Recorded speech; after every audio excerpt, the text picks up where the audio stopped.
സുരക്ഷാ ഭിത്തി കെട്ടുന്നതിനിടയിലുള്ള അപകടത്തെ തുടർന്ന് അടച്ചിട്ട നടക്കാവ് ഭാരതീയ വിദ്യാഭവൻ സ്കൂൾ ജില്ലാ ഭരണകൂടത്തിന്റെ അനുമതിയോടെ വീണ്ടും തുറന്ന് പ്രവർത്തിച്ചു തുടങ്ങി. ഫെബ്രുവരി 5-നാണ് സുരക്ഷാ ഭിത്തി കെട്ടുന്നതിനിടയിൽ മണ്ണിടിഞ്ഞു വീണ് ബംഗാൾ സ്വദേശിക്ക് പരിക്കേറ്റത്.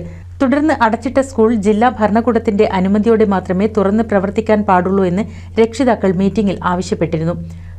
ഇതിനെ തുടർന്ന് ഇന്നു മുതൽ സ്കൂൾ തുറന്ന് പ്രവർത്തിക്കാനും സുരക്ഷാ ഭിത്തിയുടെ പ്രവർത്തികൾ തുടരാനും ജില്ലാ കളക്ടർ അനുമതി നൽകി.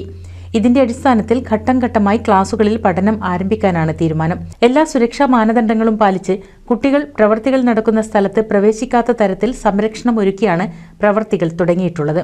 സ്കൂളിന്റെ സുരക്ഷാ ഭിത്തി നിർമ്മാണത്തിനിടയിലുണ്ടായ മണ്ണിടിച്ചിലുമായി ബന്ധപ്പെട്ട കാര്യങ്ങൾ സംസാരിക്കാനായി രക്ഷിതാക്കളുടെ യോഗം കൂടുകയുണ്ടായി.